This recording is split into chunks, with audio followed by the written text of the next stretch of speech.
제가 지금 1시간 안에 나머지를 어떻게 할까 고민을 하는데요.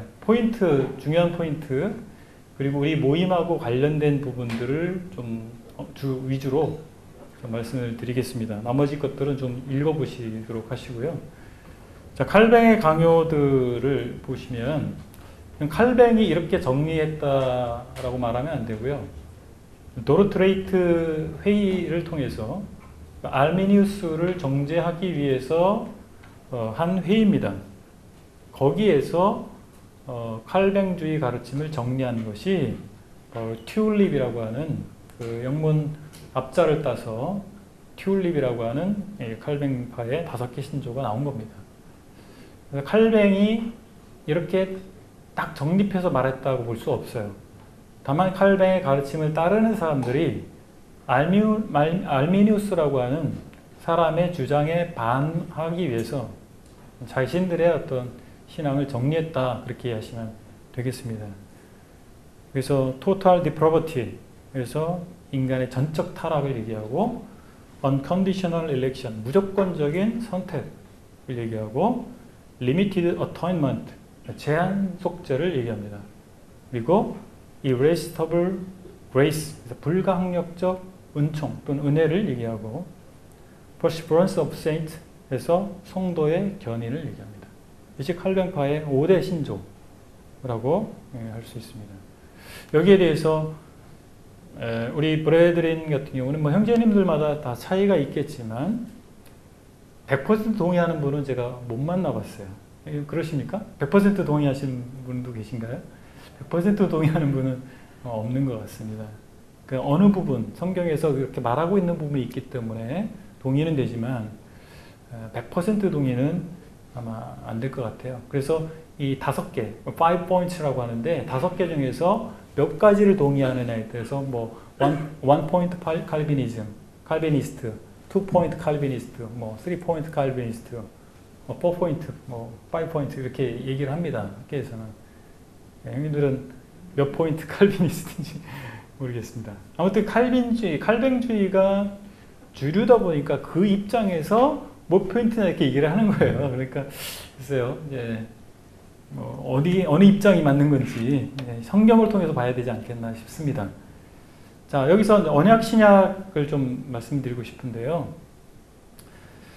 뭐 교회사 책에 제가 여러 교회사 책을 봤는데 언약 신약을 이렇게에 대해서 이렇게 언급한 것은 제가 못 봤습니다, 아직까지. 그래서 제가 이렇게 정리를 했는데, 저도 뭐 책을 보고 정리를 했지만, 그러니까 언약 신약과 우리 세대주의와 좀 대립되는, 같은 복음주의 안에서 대립되는 개념으로 우리가 이해를 하고 있습니다만, 그러니까 언약 신약이 어떻게 해서 기원했는가는 이거는 제가 뭐 안상혁이라고 하는 분의 책을 보면서 제가 발췌를 했거든요.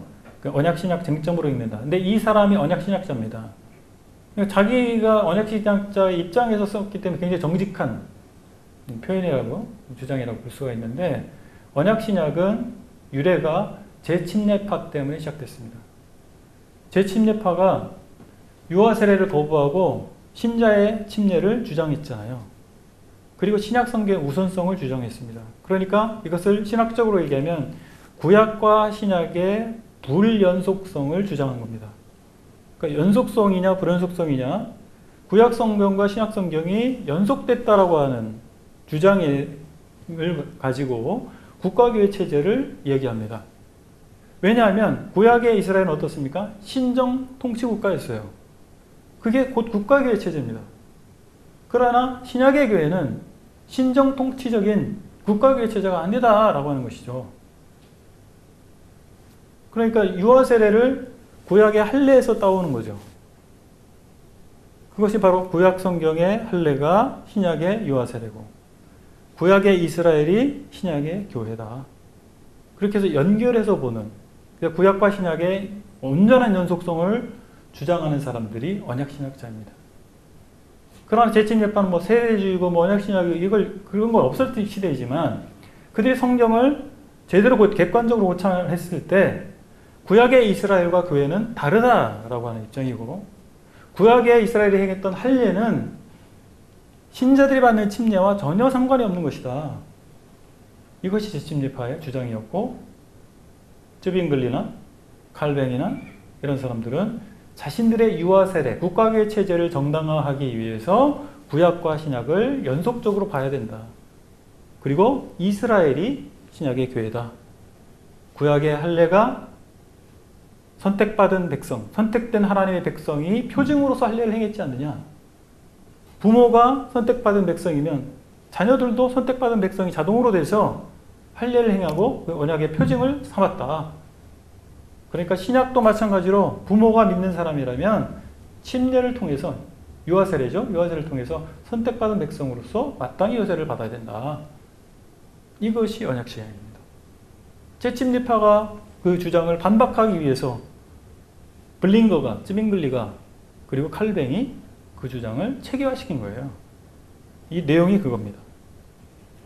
그러니까 언약신약이 뭐 초대교회부터 있었다. 그런 주장은 사실 역사적 맥락에서 말이 안 되고, 오늘날 언약신약은 바로 제침례파에 대한 논박 과정에서 정립된 것이라고 말할 수가 있겠습니다. 트렌트 종교 얘기는 그냥 넘어가겠습니다. 넘어가고 이제 65페이지에 청교도 운동을 좀 봐야 되는데요. 청교도와 우리는 관련이 있을까요? 없을까요? 관련이 있습니다. 왜냐하면 청교도들은 영국에 있었던 사람들이에요. 그 브래들린이 영국에서 시작됐지 않습니까? 그래서 관련이 없을 수가 없어요. 자, 청교도 운동은 어떻게 해서 청교도들이 생겨나냐면 영국 교회의 역사를 이해하셔야 됩니다. 영국 교회는 헨리 8세라고 하는 사람이 영국 왕이었을 때, 헨리 8세의 형이 있었어요. 근데 헨리 8세의 형이 스페인의 공주와 결혼을 합니다. 스페인이 이때 막강한 제국이었습니다. 초강대국이었어요. 영국은 섬나라 불과해요. 별로 힘이 없었어요. 그 영국이 정략 결혼한 거죠. 그 왕자, 차세대 이제 왕이 될 왕자가 이제 스페인의 공주랑 결혼을 하면 이제 사돈관계가 되는 거 아니겠어요? 그렇게 되니까 이제 그 정략적으로 결혼을 했는데, 그 헨리 8세의 형이 일찍 죽어요. 아주 어린 나이에 결혼을 했는데 일찍 죽어요. 이제 형수가 미망인이 됐는데, 이 미망인이 이제 관계가 끊어지게 생긴, 국가 간의 관계가 끊어지게 생긴 거예요. 그래서 동생인 헨리 8세를 형수였던 이 미망인과 결혼을 시킵니다. 결혼을 했어요. 근데 문제는 아들을 못 낳아요. 아들을 못 낳았어요. 그때 당시만 해도 여자가 왕이 되는 케이스가 없었습니다. 아들을 못 낳으니까 이 헨리 8세는 불안한 거예요. 그러면서 헨리 8세가 이거는 내가 형수랑 살아서 하나님이 저주하신 게 아니냐, 이런 생각도 하게 되고, 또 아들을 얻고 싶은 욕심도 있고, 그래서 새로운 여자를 사귀게 되고 새로운 여자와 결혼하고 싶은 거예요. 그래서 이 결혼은, 첫 번째 결혼은 무효다. 제대로 된 결혼이 아니다. 그래서 교황청에 그걸 인정해달라 요청을 한 거예요. 근데 교황은 스페인 왕이 무서운 거죠. 스페인 막강한 나라잖아요. 그러니까 눈치를 보고 가타부타 말도 안 하고 미적미적 시간을 끄는 것이죠. 그러니까 헨리 8세가 이제 한마디로 뿔따고 가는 거죠. 그래서 캔터베리 대주교를 앞세워서 그 무효 선언을 하고, 첫 번째 결혼 무효 선언을 하고, 이 두 번째가 진짜 결혼이다, 그 인정을 받아냅니다. 그러니까 교황청에서는 파문한다고 난리가 났겠죠. 그러니까 헨리 8세가 한 걸음 더 나가서 영국 교회는 더 이상 교황청과 상관이 없다. 영국 교회의 머리는, 수장은 나 왕이다, 영국 왕이다, 이렇게 주장한 거예요. 그러면서 자연스럽게 로마 교회로부터 영국 교회가 독립이 된 거죠. 그러니까 이게 아주 묘한 상황이 된 것이죠. 그래서 명목상으로는 프로테스탄트가 된 겁니다, 영국 교회가. 국가교회 체제이면서 프로테스탄트가 된 거예요. 그런데 영국 교회가 그렇게 로마 교회로부터 정식으로 분리가 되니까 영국 안에 있었던 종교개혁 신앙을 가진 사람들이 있었을 거 아니에요. 그런 사람들이 호기를 받은 거죠. 그리고 대륙으로부터 이렇게 계속 종교개혁 영향을 더 많이 받을 수가 있었죠. 그래서 영국 국교회 안에, 성공회 안에 그런 종교개혁 신앙을 가진 사람들이 많이 생겨나게 됐던 겁니다. 그러다가 이제 헨리 8세가 죽고 나서 에드워드 6세, 그러니까 새로 펠리프 8세가 총 3번 결혼하거든요. 그래서 얻은 아들이 있어요. 에드워드 6세가 왕이 됩니다. 그러면서 에드워드 6세는 펠리프 8세는 자기의 어떤 정치적인 목적 때문에 프로테스탄트가 된 거지만 신앙은 가톨릭 신앙이었어요. 근데 에드워드 6세는 어려서부터 이 프로테스탄트의 영향을 받고 그래서 프로테스탄트, 이 종교개혁의 신앙을 가지고 있던 사람입니다. 그래서 자기가 왕이 딱 되고 나서 매우 종교개혁적인 정책을 펴요. 그리고 영국 교회가 상당히 복음적으로 변화가 됩니다. 근데 에드워드 6세가 자녀 없이 죽어요. 그랬는데 왕위 서열을 이제 따지게 된 겁니다. 왕위 서열을 따졌는데 첫 번째 부인이었던 스페인의 공주 캐서린, 이 캐서린이 왕자는 못 낳았는데 공주를 낳았어요. 그 공주가 메리입니다. 근데 왕위 서열 1위였던 겁니다. 이 메리는요, 어머니의 한과 자기의 그 한으로 똘똘 뭉친 여자예요. 근데 이때는 비로소 영국에서 여왕이 오를 수가 있게 된 겁니다. 그래서 여왕을 딱 등극하고 나서 완전히 피바람이 부른 거예요. 자기 엄마를 그렇게 하는데 동조했던 모든 사람, 특히 개신교도들 다 잡아 죽여라. 그래서 블러디 메리라고 합니다. 피의 메리라고 합니다. 엄청난 사륙을 했어요. 그리고 영국 교회를 완전히 로마 카톨릭으로 돌려버립니다. 그런데 이 메리의 이복 여동생이 있어요. 메리의 이복 여동생이 뭐냐? 엘리자베스입니다. 근데 엘리자베스는요, 참 처신을 잘했어요. 자기 언니가 여왕이 딱 되니까, 언니, 저에게는 폐하밖에 없습니다. 아무튼 그래서 완전히 죽어지는 거예요. 그래서 이 칼바람에 피해 갔어요. 엘리자베스가. 그런데 메리가 그렇게 오래 가지 않았습니다. 아무튼 한으로 똘똘 뭉친 사람이었기 때문에 일찍 죽어요. 일찍 죽고 엘리자베스가 이제 왕이 됩니다. 엘리자베스 여왕. 이때 엘리자베스가 상당히 많은 치적을 하는데, 엘리자베스가 즉위했을 때만 해도 영국은요, 가난한 나라, 그 잉글랜드는 가난한 나라였어요. 그리고 힘도 없는 나라였습니다. 이제 엘리자베스 때 스페인 무적 함대와 전쟁에서 승리합니다. 그래서 해상권을 그때 영국으로 넘어가는 거예요. 해상권이 영국으로 넘어갑니다.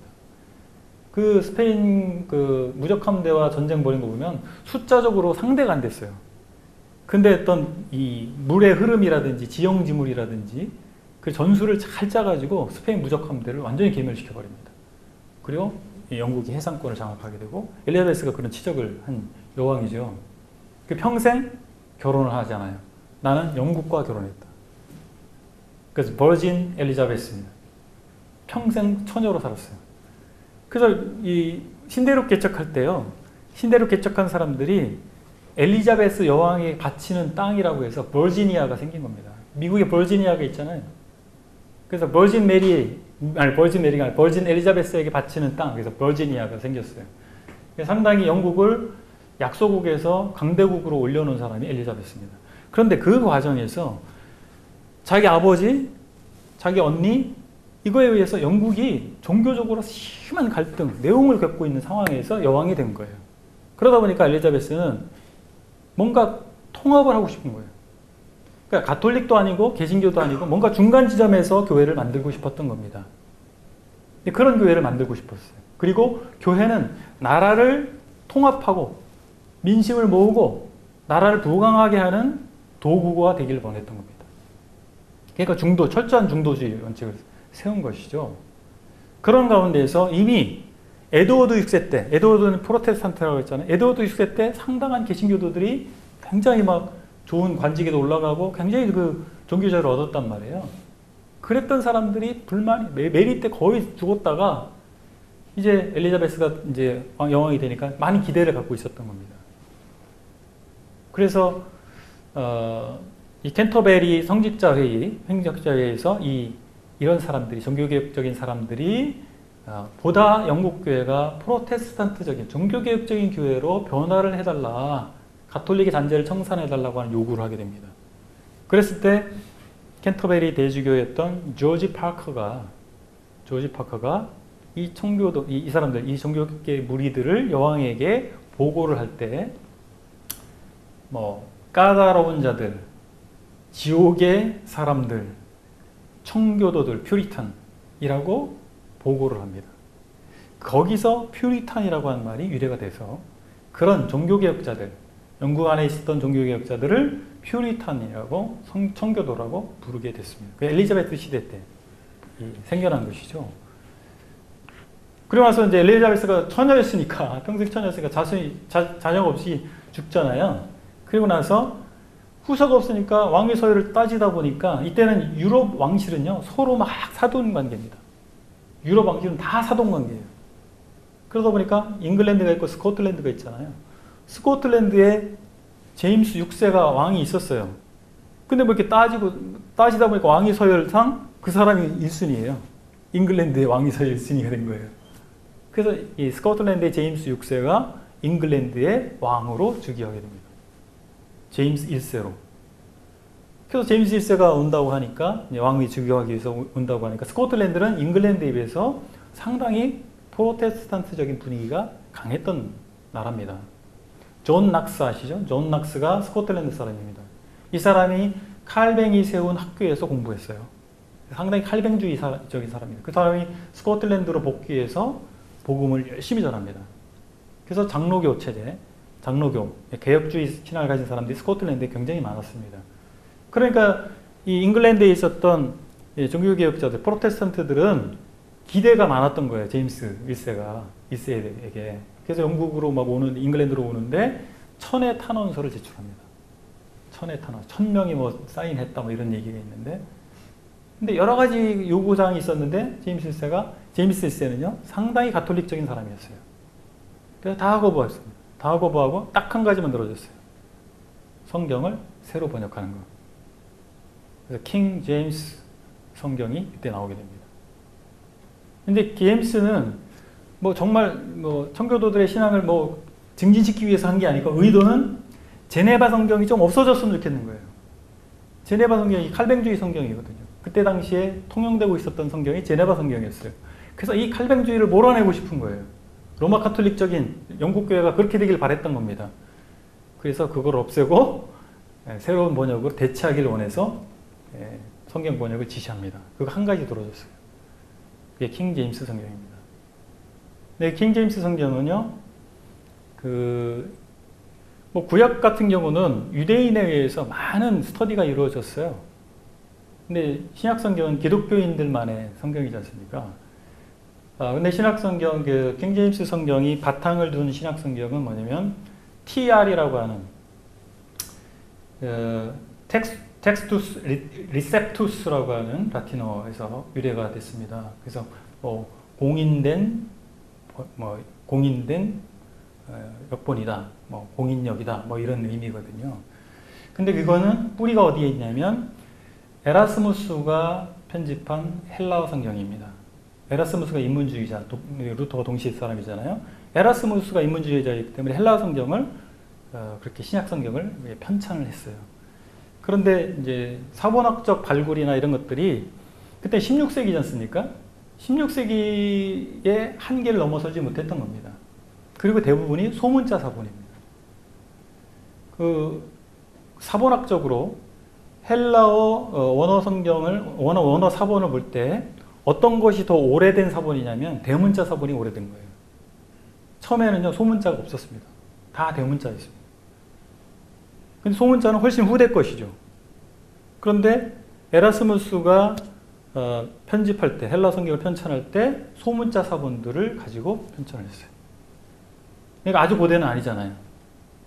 그것이 이제 인기가 있으니까 너도 나도 등보판을 내기 시작했어요. 근데 엘지비어라고 하는 성을 쓰는 두 형제가 에라스무스의 신약성경을, 헬라어 신약성경을 등보판을 냈습니다. 등보판을 내면서 서문에다가 이제 여러분들은 더 이상 이거 이상의 공인된 성경을 볼 수 없을 겁니다. 자기를 자랑하는 거죠. 자기가 번역이 아니라 출판한 성경이 이 정도로 훌륭하다라고 하는 것을 자랑하게 됐는데 거기서 텍스투스 리셉투스라는 말이 유래가 된 거예요. 그렇게 돼서 왔는데 그것이 킹 제임스 성경이 바탕으로 삼은 텍스트가 된 겁니다. 그래서 킹제임스 성경이 보수적인 기독교 세계에서 오랜 세월 동안 애용되어 왔고 그 권위가 인정받아온 것은 사실이고 그 문체라든지 그런 것들이 훌륭한 건 맞지만 그 후에 많은 고고학적 발굴이 일어났고 수많은 사본들, 특히 대문자 사본들이 많이 발굴이 됐습니다. 그래서 킹제임스 옹호론자들이 이야기하는 것은 좀 그런 무지의 소치다. 이런 역사적인 맥락이라든지 이런 것들을 잘 모르고 그렇게 주장하는 것으로 저는 보고 있습니다. 어떻게 생각하시는지 모르겠지만은. 그리고 사본학적으로 뭐가 원문에 가까우냐를 따질 때는요, 그 원칙들이 있습니다.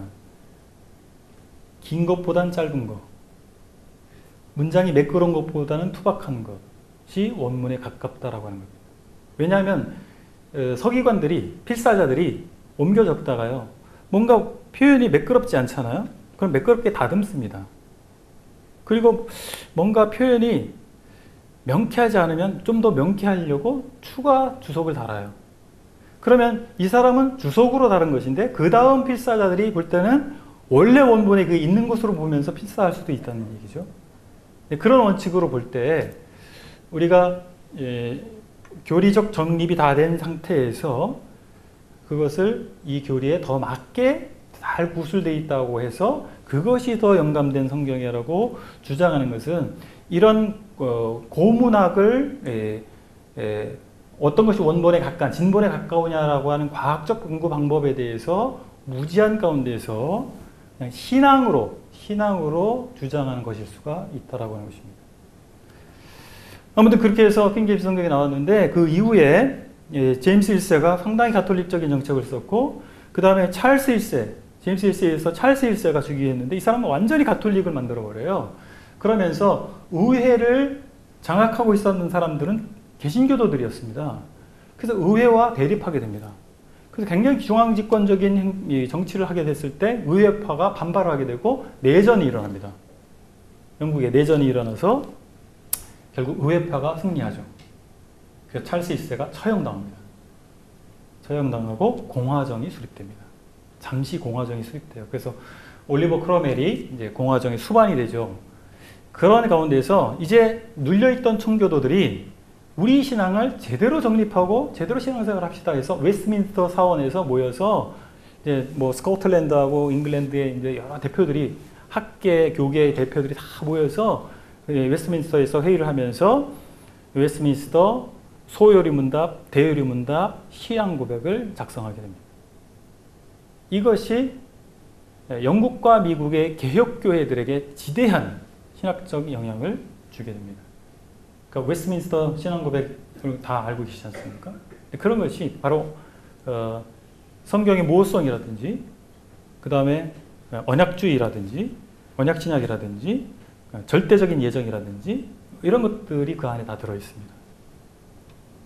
그래서 청교도 운동은 그 훗날 일어나게 되는 영국의 부흥운동과 미국의 대악학성 운동에 다 영향을 줍니다.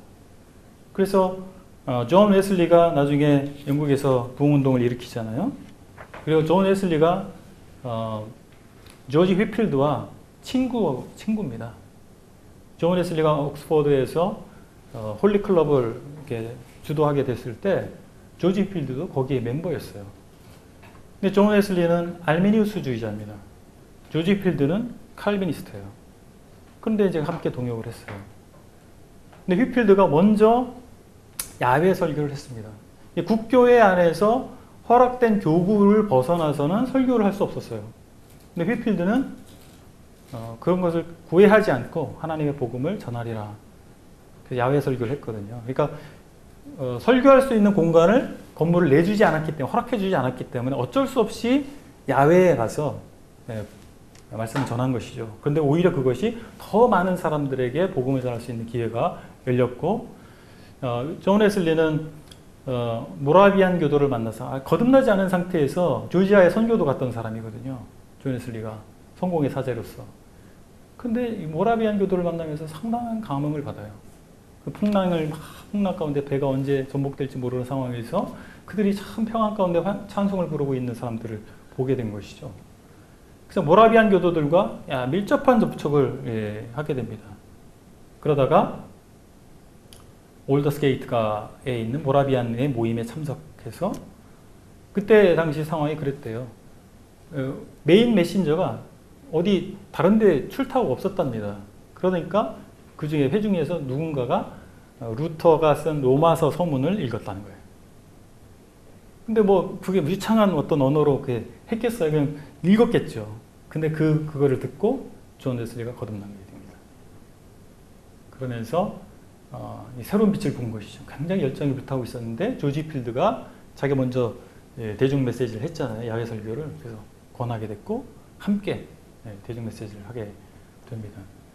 그런데 휘필드와 웨슬레는 신학적 차이로 함께 할 수 없었어요. 칼빈주의자와 알미니스주의자가 어떻게 함께 합니까? 함께 할 수 없었던 것이죠. 그래서 그 갈등 가운데 서로 갈라지게 됐죠. 휘필드가 다 포기하고 떠났어요.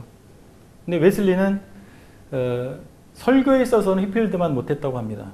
그런데 웨슬리가 상당히 회심한 사람들을 잘 조직했다는 것이죠. 그래서 뭐 society, class, conference. 그래서 우리말로 하면 뭐 속회, 연회, 아무튼 뭐 이렇게 구성을 해서 조직을 구성을 해서 상당히 체계적으로 훈련시키고 돌보도록. 그래서 평신도 중심의 체제를 만든 것이죠. 그게 감리교 체제입니다. 근데 웨슬리는 평생 성공회를 떠나지 않았습니다. 그런데 미국에 있는 웨슬리를 따른 웨슬리 따르는 사람들의 수장으로 어떤 사람을 임명합니다. 그러면서 미국에선 감리교가 독립을 하게 되고 후에 웨슬리가 죽고 난 후에 영국에 있는 웨슬리안도 독립을 해서 감리교로 독립하게 됩니다. 그래서 감리교 체제는 매우 성공회적인 요소를 많이 갖고 있습니다. 감독 정치적인 그런 체제를 가지고 있습니다. 지금 뭐 시간이 별로 없어서 이 교환에 있는 대로 다 하지 않고 쭉 이제 모임하고 관련됐다고 생각하는 것들을 제가 말씀드리는데, 자 그러면 모라비안들은 어디서 유래가 됐냐면요, 독일의 경건주의에서 유래가 된 겁니다. 독일의 경건주의. 할레의 진젠돌프 아십니까? 진젠돌프 백작이 모라비안의 수장이었습니다. 근데 이 사람들은 이제 경건주의, 독일에 이제 경건주의 운동이 일어났는데요. 경건주의 운동이 왜 일어났냐면, 그 웨스트팔리아 평화조약이 있었다고 그랬지 않습니까? 30년 전쟁, 친구교 간의 전쟁이 일어났고 평화조약이 맺어졌어요. 그 평화조약의 산물로 루터파 제후들이 통치하는 곳에서는 루터파 교인이 살고 가톨릭파 제후들이 통치하는 곳에서는 가톨릭 교인이 사는, 이렇게 합의를 본 겁니다. 그런 가운데서 마틴 루터를 따르는 루터파 진영에서 시간이 지나면서 그냥 교리만 있는 그런 교회가 되어버렸어요. 거듭남이라든지 성령 인도하심을 위한 충만함이라든지 뭐 이런 것들은 사라지고 교리만 남아있는 거죠. 그리고 목회자들도 그냥 마치 공무원이 된 거죠. 공무원처럼 그렇게 행동을 하는 거예요. 그러니까 이제 생명력이 사라지는, 이것이 이제 개신교 정통주의라고 할 수 있죠. 개신교 안에 스콜라주의가 다시 부활한, 교리만, 딱딱한 교리만 남아있는 것이죠. 그러니까 화석화된 교회, 이런 형태가 돼버리니까 제대로 된 원래 종교개혁의 신앙은 이것이 아니다.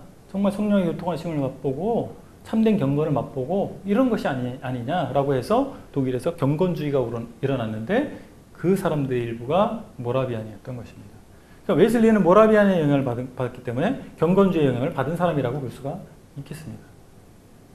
그래서 영국 안에 그런 웨슬리안들이 상당한 반향을 불러일으켰고, 그런 가운데, 그 배경 가운데서 물론 더 많은 연구가 필요하겠지만은 그런 판도에서 19세기 초에 브래드리 무브먼트가 영국에 일어났다고 봅니다.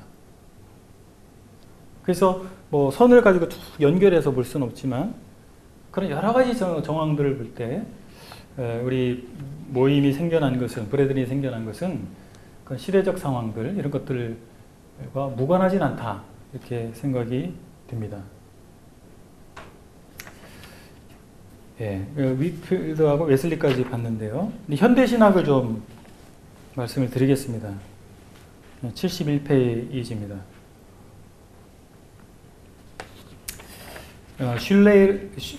슐라이에르마허라고 있는데 뭐 정확한 이름은 프레드릭 슐라이에르마허입니다. 이 사람 경건파 목사의 아들로 태어난 사람인데 슐라이에르마허 이전에 이런 자유주의 신학, 현대 신학이 등장하게 된 배경 가운데에서 우리가 놓쳐서는 안 되는 인물이 있습니다. 그 사람이 누구냐면 임마누엘 칸트입니다. 임마누엘 칸트. 요거는 좀 시간이 되더라도 설명을 좀 드려야 되겠습니다. 자유주의 신학에 대한 이해를 하려면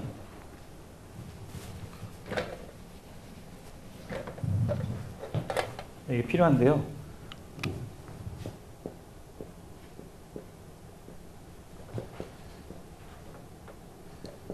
임마누엘 칸트는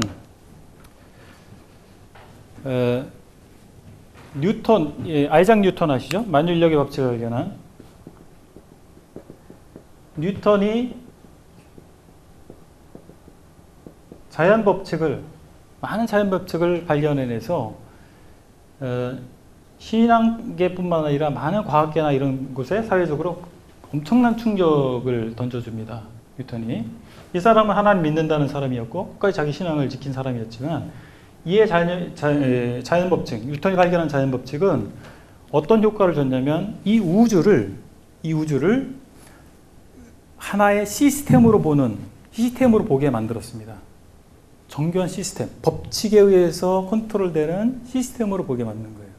그 이전까지는 우주를 어떻게 봤냐면 하나님이 주권적으로 역사하시는 대상으로 봤습니다. 근데 이제 우주는 하나의 시스템으로 보게 된 겁니다. 그 다음에 루소가 한 역할이 있어요. 루소는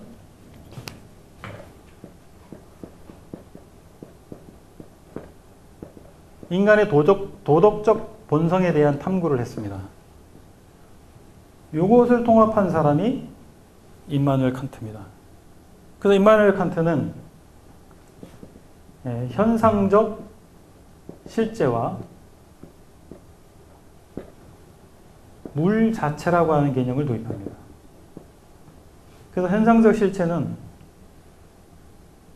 자연 법칙과 같은 개념이라고 볼 수 있고 물 자체는 이것은 변화하는 것이고 비본질적인 것이고 물 자체는 본질적인 것이다.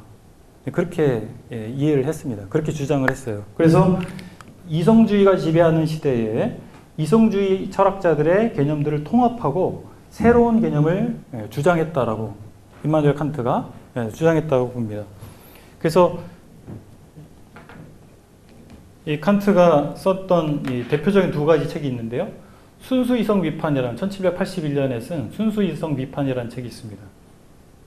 여기서 칸트는 이렇게 주장합니다. 이 지식이라고 하는 우리 외부 세계, 외계에 대한 지식이라고 하는 것은 12가지 범주로 우리 마음에 들어온 감정이다. 그렇기 때문에 외부 세계에 대한 직접적인 지식을 가질 수 없다라고 봤어요. 그래서 마음에 의해서 조작된 감정만을 가지는 것이다. 이렇게 주장한 것입니다. 그리고 실천이성 비판, 1788년에 쓴 실천이성 비판에서는 범주적 명령이라고 하는 개념을 제시를 했는데 사람을 사람답게 하는 것은 사람답게 하는 도덕적 법칙이 바로 범주적 명령이다. 그래서 뭐 자유, 영생, 하나님에 대한 이 개념에 대한 도덕적 의무감을 가지게 되는데 그것을 실천할 때 사람은 하나님의 자녀가 될 수 있다라고 주장했어요. 그리고 또 한 걸음 더 나가서 교회란 무엇이냐? 도덕적 명령을 실천하는 사람들의 공동체가 교회다 이렇게 주장했습니다. 그래서 결국에 어떻게 된 거냐면 기독교 신앙을 도덕적 명령과 그 실천으로 간주해버린 거예요. 그리고 인간의 감정에 의해서 조작된 것이 객관적 실체를 우리는 말할 수 없다. 객관적 진리를 또 말할 수 없다. 이렇게 얘기를 한 것입니다. 그러니까 요약하면 칸트는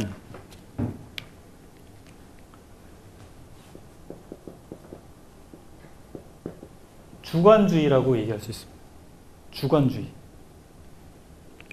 인간이 중심이 된 겁니다. 여기에서 슐라이러마허가 주장한 것을 보게 되면 슐라이러마허는 이렇게 얘기합니다.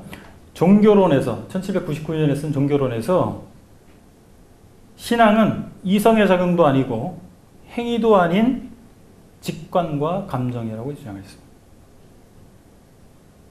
그러니까 주관적 요소를 강조한 거예요. 하나님에 대한 절대 의존 감정이 바로 종교의 본질이다. 그래서 합리주의에 실증난 사람들에게 새로운 기독교, 새로운 해석을 제시한 사람입니다. 그러니까 그게 지금 하늘에서 떨어진 게 아니고 바로 이성주의적인 흐름 속에서 임마누엘 칸트의 이 주관주의가 슐레이러마허에 영향을 줬고 그것이 정립됐다고 봅니다. 그래서 자유주의 신학자들은 계시의 역사성을 인정하지 않습니다. 계시의 역사성이 무엇입니까? 우리는 성경을 하나님의 계시의 기록으로 믿습니다. 이게 정통신앙입니다. 그렇게 보지 않는 거예요. 객관할 수 없다라고 하는 거예요. 진리를 객관할 수 없다라고 하는 것이고 우리 속에 기준이 있는 것이죠. 인간이 기준이 되는 것입니다. 이게 자유주의 신학의 핵심 본질이라고 할 수가 있겠습니다. 정통신앙과의 가장 큰 차이는 계시의 역사성을 인정하느냐 그렇지 않느냐 여기에 큰 차이가 있다라고 보고 바로 이런 이성주의, 계몽주의적인 철학의 영향이 기독교 안에 들어와서 또 다른 방식으로 표출된, 정립된 것이라고 볼 수가 있겠습니다. 자, 그런데 이러한 자유주의 신학에 대한 반발로 나타나는 것이 뭐냐면 근본주의입니다. 74페이지입니다. 시대적 구분인 서술된 것들은 다 넘어가고 우리와 좀 관련이 있다고 생각되는 것들을 제가 언급하고 있습니다. 자, 근본주의는 이 자유주의 신학이 19세기 말에 미국에도 영향을 많이 줘서 많은 사람들의 신앙을 황폐하게 만들었습니다. 여기에 대해서 1910년에서 1915년 사이에 The Fundamentals라고 하는 소책자가 출판이 됐습니다. 이것은 정통 기독교의 신조들을 분명히 하기 위해서 자유주의로부터 정통 기독교 신앙을 수호하기 위해서 이런 책자를 발간하게 됐고 이 책자의 제목에서 펀더멘탈리즘이라고 하는 근본주의라고 하는 말이 생기게 됐던 것입니다. 그래서 근본주의 신앙을 보게 되면 5번 선언이라고 나오는데요. 5번 선언에서 기본적이고 필수적인 5가지 신조를 말하고 있는데 각주 158을 보시면 근본주의 5대 주장입니다. 첫 번째가 성경의 무호성입니다. 두 번째, 그리스도의 동정녀 탄생입니다. 세 번째, 그리스도의 대속적 죽음입니다. 네 번째, 그리스도의 육체 부활. 그리고 다섯 번째, 그리스도의 재림. 우리가 여기 동의하지 않는 게 없습니다. 자, 그렇게 해서 자유주의 신학에 대한 반발로 이제 근본주의가 나왔는데, 미국에서 이제 원숭이 재판 사건이라고 하는 사건이 일어납니다. 미국의 공립학교에서는 창조론을 가르치게 돼 있었어요. 그런데 공립학교 과학교사가 진화론을 가르쳤습니다. 근데 그것이 문제가 됐어요. 그래서 법정 공방까지 벌어지게 됐습니다.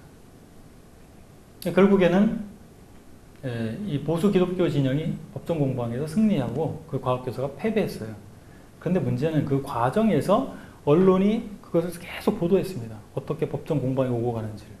이 과정에서 일반 대중들은 저 보수 기독교도들은 일자무식의 정말 천박한 사람이라고 생각하게 됐습니다.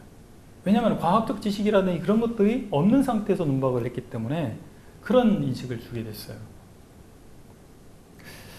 그렇게 되자 이제 이런 보수 기독교 신앙에 대해서 등 돌리는 사회적 분위기가 형성이 됐고 여기에 위기감을 느낀 사람들이 National Association of Evangelicals라고 하는 단체를 1942년에 설립합니다.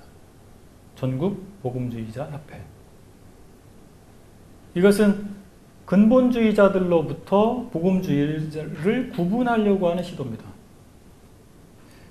그래서 뭐 신복음주의라고, 복음주의자가 과거부터 있었으니까 신복음주의자라고 이제 명하게 된 것이죠.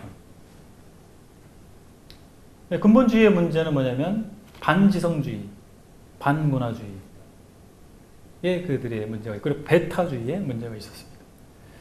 그들이 지키려고 했던 그 교리와 신앙은 사실 복음주의와 다를 바가 없습니다. 그런데 그들이 지성적인 것을 반대했고, 문화적인 것을 반대했고, 입장이 다른 사람에 대해서 베타적인 입장을 취했습니다. 그렇기 때문에 그런 근본주의의 문제점들로부터 돌아서고, 또 자유주의의 문제를 반대하는 가운데서 신복음주의가 태동하게 된 것입니다. 16세기의 복음주의자라고 하면 루터, 로마 카톨릭에 저항한 루터를 위시한 종교개혁 무리라고 볼 수가 있겠고, 18세기에는 청교도들이라고 볼 수 있겠죠. 교권주의와 세속주의에 반대하는 퓨리탄들이라고 볼 수가 있겠고, 20세기 복음주의는 복음주의의 반지성, 반문화적 성격에 저항하고 자유주의의 반성경적 태도에 저항하는 사람들을 의미하는 용어가 될 수 있겠습니다. 데이비드 베빙턴이라고 하는 사람이 복음주의의 4가지 핵심 요소를 규정을 했는데요. 아래쪽에 보시면은 첫 번째가 회심주의고요. 회심주의는 복음을 실현하고 삶이 바뀌는 믿음이라고 하는 것이죠. 그냥 입으로만 믿는 것이 아니라 삶의 변화가 있는 믿음, 그것이 회심주의고, 두 번째 복음을 실현하고 노력하는 행동주의, 또 성경에 대한 특별한 존중을 하는 성경주의, 십자가상에서 당하신 그리스도의 희생에 대한 강조로 십자가 중심주의, 이렇게 이것이 복음주의의 정체성이다 이렇게 강조를 했습니다. 우리는 근본주의자인지 복음주의자인지 생각할 필요가 있겠고요. 근데 칼 바르트를 좀 보겠습니다. 칼 바르트. 칼 바르트는 자유주의 신학을 비판한 사람입니다. 자유주의 신학을 비판함과 동시에 정통 기독교 신앙과 유사하게 하나님의 계시를 강조했습니다. 그런데 칼 바르트가 말하는 계시가 정통 기독교에서 말하는 계시와 다르기 때문에 신정통주의라고 합니다. 계시를 강조한다는 측면에서는 정통주의인 것 같아요. 그런데 그 안에 들어가 보면 정통주의와 다른 계시를 얘기한다는 것이죠. 그래서 신정통주의라고 합니다. 바르트에 의하면 객관적 진리, 교리적인 객관성은 있을 수 없다라고 봅니다. 그래서 오직 하나님의 주관적이고 직접적인 방법으로 인간에게 말씀을 통해서만 하나님과 인간 사이에 교통할 수 있다라고 봤습니다. 그래서 이 바르트가 말하는 말씀이라고 하는 것은 객관적인 성경 말씀이 아닙니다. 이 성경 말씀이 자체가 말씀이라고 볼 수 없고, 내가 이 말씀을 깊이 묵상하는 가운데에서 그 하나님의 계시의 말씀이 취해질 때 그것이 말씀이 되는 것이라고 본 거예요. 그러니까 우리가 믿는 성경 자체가 내가 그것에 감동을 받든지 안 받든지 상관없이 이 성경은 하나님의 말씀이다. 이것이 정통신앙이잖아요. 그런데 바르트는 내가 그것을 깨닫게 될 때, 그 말씀의 의미에 의해서 감동받을 때 그게 하나님 말씀이다 라고 이야기를 한 것이죠. 그래서 자유주의 신학을 거부한 것은 맞지만 자유주의 신학의 핵심이 뭡니까? 주관주의입니다. 그러니까 이 계시의 말씀이 상당히 주관적이 되는 것이죠. 그래서 정통주의인 것 같지만 정통주의는 아닌, 그래서 신정통주의라고 할 수가 있겠습니다. 그래서 신정통주의 때문에 한국 장로교가 기장과 예장으로 갈라졌지 않습니까? 신정통주의를 받아들이면서 그걸 수용한 사람들이 기독교 장로회가 됐고, 그걸 거부하고 나온 사람들이 예수교 장로회가 됐고, 그렇잖아요. 그리고 WCC 문제 때문에 통합이, 합동이 또 갈라진 거. 다 이제 그런 신학적 이유가 있었습니다. 은사주의 운동은 잠깐 언급하고 넘어갈 텐데요.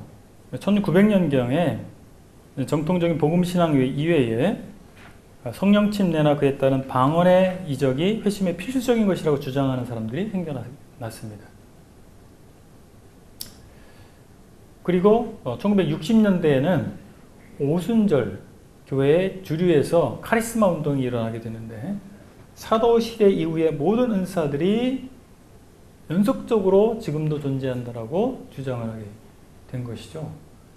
이것이 사실은 처음에는 이단으로 취급받았어요. 한국에서 이단으로 취급받았는데 지금은 보수적이었던 교단들도 다 이거 다 수용하게 됐습니다. 방언이고 뭐 이거 다 수용하고 있습니다. 그래서 이 현실적인 문제를 얘기를 합니다. 그들은 사람들이 원한다는 거죠. 그걸 해야 사람들이 모인다는 것이고 그걸 해야 정말 하나님이 살아계시고 그 영적 체험이 일어나야 그들이 제대로 된 신앙의 발전을 맛보게 되더라. 그런 이유를 얘기합니다. 근데 종교개혁 시대 때 엄청난 그 사건이잖아요. 종교개혁. 그때 방언이 있었습니까? 없었습니다. 존 웨슬리가 부흥운동을 이끌 때 방언이 있었나요? 글쎄요. 저는 그런 자료를 아직 보지 못했습니다. 그래서 아주 최근에 일어난 운동이고 기독교 역사 2000년 이상 된 기독교 역사 가운데에서 아주 제한적으로 몬타노스파가 그런 주장을 했었지 않습니까? 아주 제한적으로 어떤 무리들에 의해서 일어났던 이런 것들을 역사적으로 볼 때에도 과연 이런 것들을 수용할 수 있는 것이냐 생각해 보게 하는 것이죠. 로마 가톨릭 교회는 제2차 바티칸 회의를 통해서 개신교도들에게 문을 열었습니다. 그래서 그전에는 개신교는 로마 가톨릭 입장에서 이단자들이었어요. 카운터 리포메이션을 통해서 개신교를 종교개혁자들을 이단으로 규정을 했습니다. 제2차 바티칸 회의를 1962년에 있었던 2차 바티칸 회의를 통해서 개신교도들에 대해서 떨어져 나간 형제들이라고 문을 열었습니다. 뿐만 아니라 타 종교에도 문을 열었습니다. 그래서 로마 가톨릭 교회는 다른 범종교들과 손잡고 그들과 교류하고 이런 입장으로 선회를 해서 지금까지 이루고 있습니다. 에필로그를 좀 말씀을 드리면 교회사는 진자운동이라고 제가 표현을 했는데 감성 쪽으로 갔다가 이성 쪽으로 갔다가 다시 감성 쪽으로 갔다가 진자처럼 항상 현실의 어떤 부족함이나 문제를 바라보고 그 반대쪽으로 움직였습니다. 그럼 그 반대쪽으로 갔을 때 또 다른 문제가 발생하니까 또 반대쪽으로 움직인 거죠. 계속해서 교회사는 그렇게 진자운동으로 흘러왔습니다. 지금도 어떤 흐름이 있잖아요. 자유주의는 이상주의입니다. 이성주의 쪽으로 갔던 흐름 가운데서 오순절주의나 은사주의, 그러니까 감성주의잖아요. 그쪽으로 흘러갔던 것입니다. 그러나 성경적인 기준은 이성과 감성이 다 있는 가운데 부분이다. 이렇게 보는 것이죠. 그래 교회사는 지금도 써가고 있는 것이고 아직 완성된 이야기가 아니라 미완성의 이야기로 지금도 써가고 있는 것입니다. 그러니까 어느 날 주님이 다시 오신다면 어느 날 우리들의 행적에 대해서 교회사가들이 평가할 것입니다. 제가 이 시간을 통해서 많은 교회 역사적 인물들을 평가했듯이 우리도 평가를 받을 것입니다. 그리고 교회 역사는 다양한 풍경의 여러 부분들 중에 하나라고 하는 것. 그래서 역사를 조명하면서 우리가 가야 되지 않겠나 이런 생각을 갖게 됩니다. 마지막 부분에 시간이 좀 부족해서 제가 막 건너뛰기 하면서 설명을 드려서 좀 죄송합니다. 6시간 동안 이렇게 청취해 주셔서 감사합니다. 좀 더 자세한 내용이나 이런 것들이 혹시 답변이 필요하시면 개인적으로 말씀해 주시면 말씀드리도록 하겠습니다. 여기까지 하겠습니다. 감사합니다.